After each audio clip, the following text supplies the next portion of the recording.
Et il est 18h, bienvenue si vous nous rejoignez à l'instant sur Europe 1 et sur CNews. On évoque la situation en Guadeloupe, un retour au calme précaire pour l'instant après des nuits de violence et d'émeutes urbaines. Tout de suite on fait le point avec Antoine Désert et on en débat ensuite. Des bâtiments calcinés, une voiture renversée pour bloquer la circulation, des débris brûlés et entassés sur les bords de route. En Guadeloupe, les stigmates d'un week-end marqué par des tensions et des scènes d'émeutes. Dans cette rue de Pointe-à-Pitre, des boîtes de basket vides sont étalées partout sur le trottoir. Ce magasin de chaussures a été vandalisé et cambriolé. Le gérant, Julien Gage, ne peut que constater les dégâts. C'est un sentiment de dégoût, c'est un sentiment de nerfs aussi, parce que avec tout ce qu'on a subi cette année, on n'avait pas besoin de ça. Là aujourd'hui, c'est plusieurs personnes qui vont se retrouver au chômage. Chaque nuit, ils sont plusieurs centaines à piller des commerces et à brûler des voitures, le visage masqué. 38 personnes ont été arrêtées ce week-end. Les violences urbaines s'intensifient depuis quelques jours en Guadeloupe. À l'origine, la contestation du pass sanitaire et de l'obligation vaccinale des soignants. 7 infirmières refusent de se faire vacciner. Et je suis là en tant que femme et maman qui se bat pour ses enfants, parce que je ne veux pas que les enfants aient cette vaccination qui est encore expérimentale. Aujourd'hui, les écoles sont restées fermées sur l'île par mesure de précaution, même si des renforts du RAID et du GIGN sont arrivés et si certains barrages commencent à être démontés, la situation reste extrêmement tendue. Commissaire Lebarse, est-ce qu'on peut parler d'une situation quasi insurrectionnelle? C'est pour ça que les troupes d'élite ont été envoyées, en tout cas pas pour faire des interventions sur les barrages, mais pour ramener le calme dans l'île? Il y a des scènes insurrectionnelles, hein, il ne s'agit pas de fermer les yeux. La priorité, ça a été dit dans votre reportage, c'est effectivement de dégager les barricades, les barrages, pour plusieurs raisons. Parce que d'abord, ça met en danger la population, c'est les services de secours qui ne peuvent pas circuler, c'est extrêmement dangereux, c'est très important. Le GIGN et le RAID, c'est important aussi, mais il ne faut pas faire un point de fixation là-dessus. Je pense que l'utilisation de ces deux unités d'élite a plus pour but d'aller chercher les auteurs de crimes graves. Parce que moi, j'ai eu des commissaires de police ce matin en ligne, j'ai fait un point avec eux. Ils m'ont confirmé qu'ils se font tirer dessus avec des armes à feu pendant les manifestations quand ils font du maintien de l'ordre. Donc quand on en arrive à une situation de maintien de l'ordre où des gens cachés sur les toits, sur des toits d'immeubles, sur des terrasses... Des snipers, ça s'appelle, hein? Oui, pour le moment, ils n'ont pas fait de victimes et espérons que ça dure et j'espère que ça va durer. Mais c'est extrêmement grave, donc il faut absolument identifier ces auteurs-là et aller les chercher. Je pense que ces unités vont pouvoir, avec le matériel adéquat, aller chercher ces personnes-là. Le troisième élément qu'il faut dire, c'est que dans les premiers lots d'interpellation, on a du délinquant chevronné, multi-réitérant. Donc, je ne veux pas faire de comparaison hasardeuse, hein, mais pendant les Gilets jaunes, vous savez, je vous ai souvent dit ici, on avait des gens face à nous qui étaient des primo-manifestants, des primo-délinquants, c'est-à-dire des gens qui étaient des gens bien, des monsieur, madame, tout le monde, qui avaient une vraie raison de manifester parce qu'ils étaient en crise, en colère, mais ils ne venaient pas casser ou piller. Là, ce qui se passe en Guadeloupe, ça s'appelle du pillage, des violences urbaines, des exactions gravissimes. Dans votre reportage, on voit qu'est-ce qu'ils ont volé, des chaussures de sport, c'est des produits de première nécessité? Non. Il y a des pilleurs, il y a des voyous à l'action, donc il ne faut pas mettre tous les Guadeloupéens en tant que, je dirais, cible de notre mécontentement. Ils sont victimes de ces gens-là et je pense que c'est encore rattrapable, même si c'est très grave, parce qu'il y a une partie infime de la population qui sont les gros délinquants qui s'en prennent à nos forces de l'ordre et on va essayer de régler d'abord ce problème-là. Est-ce que vous pouvez nous confirmer, commissaire, que des armes de guerre ont bien été dérobées dans les locaux de la douane de Pointe-à-Pitre? Ce qui serait extrêmement grave. J'ai, comme vous, découvert par la presse cette affaire qui est effectivement extrêmement grave, des armes appartenant aux douaniers dans les locaux de la douane, à la fois des munitions mais aussi des armes de poing ou des armes longues, ce qui est plus grave encore en termes de capacité d'action. J'ai même lu qu'ils avaient envahi la vedette maritime des douanes dans laquelle ils avaient pris du matériel. Donc voilà, ça montre aussi la détermination et la gravité des actes commis, au-delà du fait que le matériel ou pas été sécurisé. Mais il faut aussi rappeler qu'ils avaient incendié les locaux qui sont extrêmement dangereux et qui font, pour certains, qui commettent des actes extrêmement graves qui peuvent mettre en danger la vie des gens. Christian Proto, le rôle à la fois du GIGN, que vous connaissez bien, et du RAID, c'est effectivement d'aller chercher les personnes les plus dangereuses. Voilà, qui auront été localisés par tout le travail de PJ qui est fait dans l'environnement de police judiciaire, oui, police judiciaire, pardon, de la manifestation. Comme le disait le commissaire, il y a des gens qui sont identifiés parce qu'ils ont un casier long comme le bras et qui sont souvent d'ailleurs chaque fois des gens qui profitent de ce genre de situation pour faire leur marché. Piller, on l'a vu des bijouteries ou autres.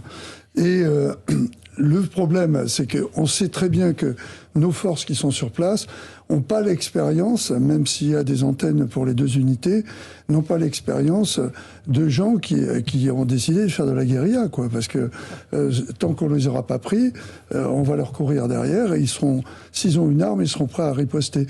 Et plutôt que d'exposer du personnel qui n'est pas guéri comme ça, autant avoir, et espérons qu'il n'y aura pas besoin de les utiliser, mais au moins on sait que si on a besoin de les utiliser, on les aura sur place. Voilà.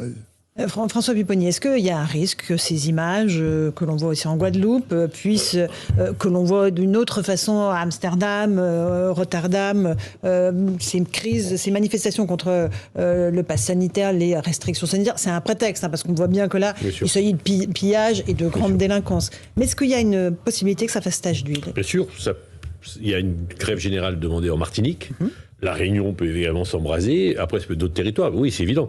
Parce que là, effectivement, il y a l'excuse du pass sanitaire, mais c'est une situation sociale qui est explosive en Guadeloupe depuis longtemps, avec une vraie délinquance. Hein. Des jeunes qui ont basculé dans le trafic de drogue, la toxicomanie et qui agressent régulièrement. Il y a le chlordécone, le dossier du chlordécone qui n'a pas été très très bien géré parce que la population était quelque part empoisonnée. C'était un pesticide qui a été très longtemps utilisé aux Antilles. Avec l'autorisation de l'administration. Aux États-Unis, ça avait été interdit. Moi, j'étais membre de la commission d'enquête parlementaire sur ce sujet-là. Et effectivement, il y a eu des choses très graves qui se sont passées. Donc tout ça mélangé, à un moment, ça explose.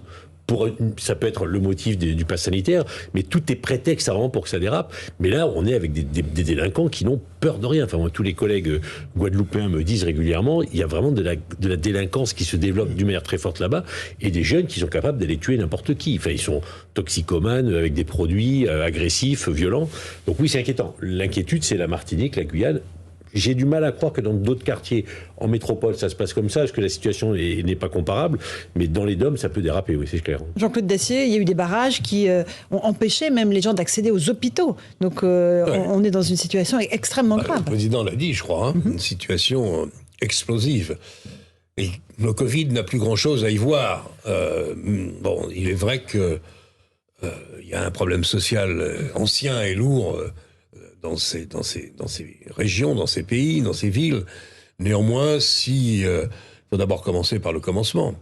Et il faut essayer de mettre hors d'état de nuire des délinquants. Je dirais que, qui tire a vu sur la police. Pour l'instant, et heureusement, il n'y a pas eu de blessés, il n'y a pas eu de victimes. En France, on a connu ça aussi. Je dirais une espèce de, je dirais pas de libération, mais il n'y a plus de limite, quoi. Que ce soit chez nous, dans certains quartiers, ou là-bas, avec des motifs qui, encore une fois, n'ont pas grand-chose à voir avec la situation sanitaire. Donc, il faut d'abord rétablir l'ordre. Ça sera probablement pas facile, parce que il y a encore une fois une détermination de la part de ces manifestants il faut que les policiers fassent attention quand même. Ce ne sont pas des gamins comme on peut en rencontrer dans nos quartiers. Ce sont des professionnels, il y a des syndicalistes très politisés, il y a des indépendantistes, et il y a effectivement une délinquance très chevronnée et relativement ancienne. Puis il y a un problème social. Ce qui est préoccupant, c'est que la rencontre de ce soir à Matignon, avec le Premier ministre, soit dit en passant, qui est donc cas contact, hein. Donc il va être isolé devant son ordinateur. Mais ce qui est préoccupant, c'est pas ça, c'est que les manifestants en Guadeloupe ont déjà dit que les élus qui vont ce soir, donc qui discutent depuis 10 minutes avec le Premier ministre, ne sont pas légitimes pour régler les problèmes qui se posent à la Guadeloupe. On est donc dans une situation politique compliquée puisque les élus sont désavoués par les manifestants. Donc je ne sais pas comment le problème va pouvoir se régler. Ce qui est certain, c'est que il va falloir d'abord essayer de ramener le calme et puis ensuite discuter avec les élus de manière à essayer d'en sortir. Ça coûtera un peu d'argent, c'est une absolue certitude. Mais le commissaire Lebars le disait tout à l'heure, ou c'est toi peut-être, il y a des zones de Guadeloupe, dans le sud notamment, où ils ont de l'eau une fois tous les 3 jours. Enfin, écoutez, moi je veux bien, mais c'est pas acceptable. Sans parler de problème des prix. Alors, il y a une explosion généralisée. La vie chère est un. Mais ça va être encore plus cher là-bas. Hein. Ça va augmenter chez nous, c'est sûr. Mais ça va être encore plus cher là-bas. Il y a une loi spécifique qu'on a votée justement pour contrôler les prix dans les DOM. Donc, il y a effectivement une situation politique, sociale, sanitaire, explosive. Comment on peut ramener le calme là-bas dans une situation aussi tendue, commissaire Lebars ? Moi, je répondrai pour la partie police. Oui, ils sont tous sur le pont et mobilisés. Il faut impérativement interpeller les auteurs principaux et les meneurs, fauteurs de troubles. C'est difficile de savoir qui manipule tout ça, même si je rejoins ce qui a été dit. On sait très bien que là-bas, c'est différent la Guadeloupe de la Martinique. Enfin, moi, j'y suis allé juste avant pour la dernière fois, juste avant le premier confinement. Tous les policiers en Guadeloupe savent que c'est plus difficile la Guadeloupe que la Martinique, sur tous les sujets. Tout est plus difficile. Historiquement, les mentalités, il y a des relents de colonialisme, d'hommes blancs esclavagistes, il y a des corruptions locales qui font que les gens n'ont pas d'eau. Enfin, moi, j'avais découvert ça là-bas, on est en France, l'eau est coupée. Quand j'y étais, c'était 1 jour sur 3. Donc, ça veut dire que la veille, il faut que vous fassiez vos bidons pour avoir de quoi se laver en famille ou boire, parce que c'est aussi le sujet. Et d'ailleurs, l'eau n'est pas potable partout. Il faut aussi acheter des bouteilles pour les enfants, pour les petits. Enfin, on est en France, il y a des coupures d'électricité. Donc, la voirie est plus dure qu'en Martinique. C'est pour ça que la Martinique est comparable en termes de positionnement géographique, mais c'est pas les lourdes difficultés de la Guadeloupe. La priorité, taux de chômage record. Il y a des ghettos. Quand on se déplace et qu'on voyage en Guadeloupe, on a des ghettos qui sont ce qu'on peut voir de pire, y compris dans des pays qu'on met parfois comme exemple de ce qu'il y a de pire. Non, en Guadeloupe, il y a des ghettos terribles. Des bidonvilles, des ghettos. Vous avez 4 murs en terre et du tour en tôle. Donc, et du trafic de drogue de façon endémique. Il y a beaucoup de trafic de drogue, il y a beaucoup d'usage de drogue, il y a beaucoup d'usage des armes, il y a une délinquance dure, voilà, ne l'ignorons pas, et c'est d'ailleurs face à elle que la police et la gendarmerie aujourd'hui fait face. Donc c'est cela en priorité qu'il faut mettre hors d'état de nuire, et d'ailleurs je pense que la population, dans ce que j'ai entendu, est demandeuse, parce que la population ne peut plus se déplacer, ne peut plus faire ses courses, ne peut pas vivre, et craint pour sa sécurité.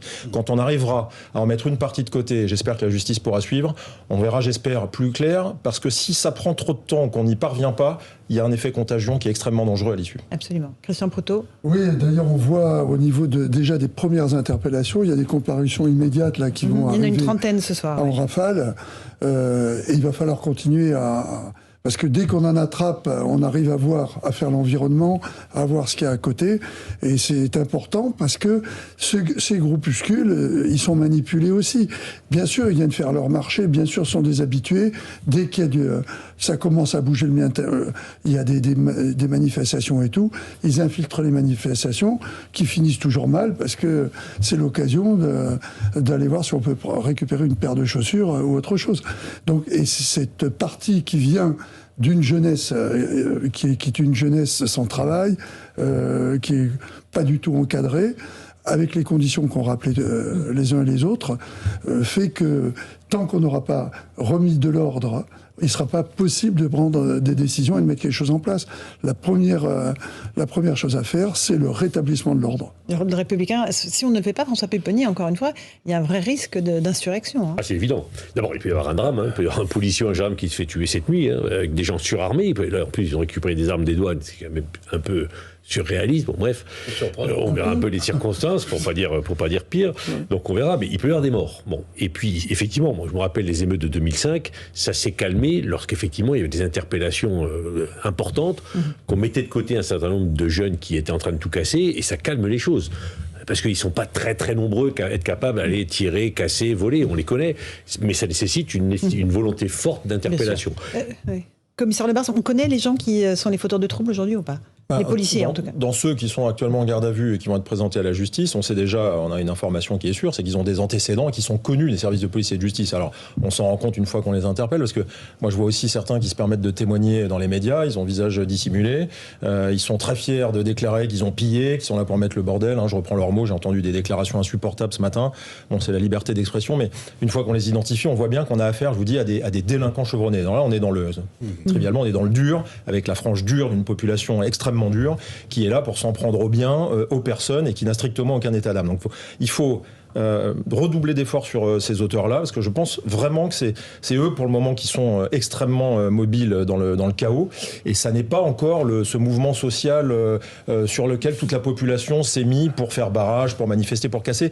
C'est encore récupérable. En tout cas, je l'espère, policièrement parlant. J'espère que la justice va être en capacité de suivre, parce qu'il va falloir absorber le flux. On va être encore sur le sujet de la réponse pénale. Bien sûr. Enfin, si la justice a des preuves, normalement, je ne doute pas que quand il y a des faits graves, qu'elle sanctionne sévèrement.